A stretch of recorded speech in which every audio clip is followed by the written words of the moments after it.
People's first experience of the system is often profoundly alienating. This isn't the fault of their teachers, but of the system itself, which assesses us for a particular kind of intelligence. We pass or fail on ridiculously narrow criteria. I was lucky at school because I had the kind of intelligence they were looking for: linear, analytical, hyperlexic. It was only after leaving school that I realized, in other respects, I was a complete dummy.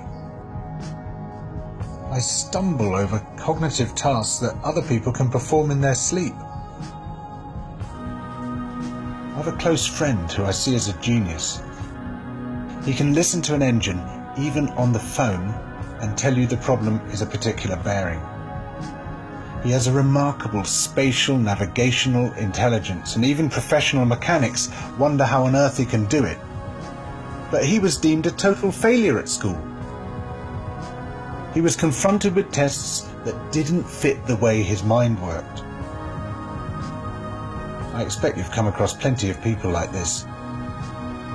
People you know are bright, but they're bright in the wrong way. They're bright in the way that isn't being assessed. The truth is that there are lots of different intelligences, and we shouldn't be surprised.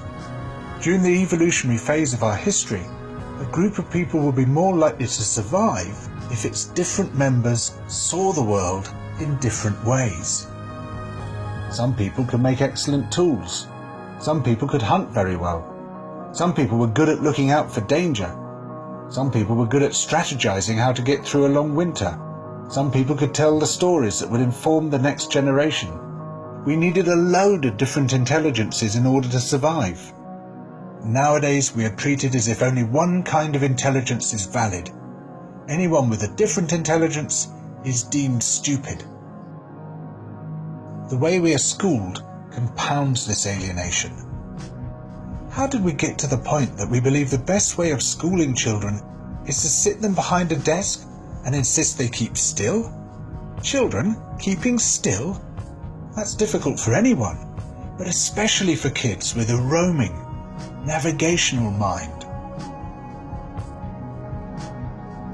I've done some volunteering with an adventure learning charity, and the first time I took a group of these children out, we were rock pooling on the shore. Most of the kids had never seen the sea before, never visited the countryside before. And there was one kid who just stood out.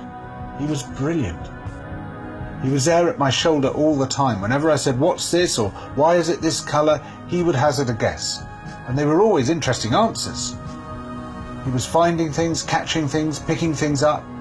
And after a couple of hours I said to his teacher, "That kid is a genius." She said, "Him? He's bottom of the class." If a kid like that is failing, it is not the kid's fault. The fault is with the system. As I say, I don't blame the teachers because they have to teach to the system. Plenty of teachers desperately want to do creative things with their children, to discover their different intelligences, but they are forbidden to do so. If an intelligent child fails a test designed to assess a different kind of intelligence, they become alienated, not just from school, but from the system as a whole. The danger is that they then become alienated from public life, alienated from society, eventually alienated from themselves.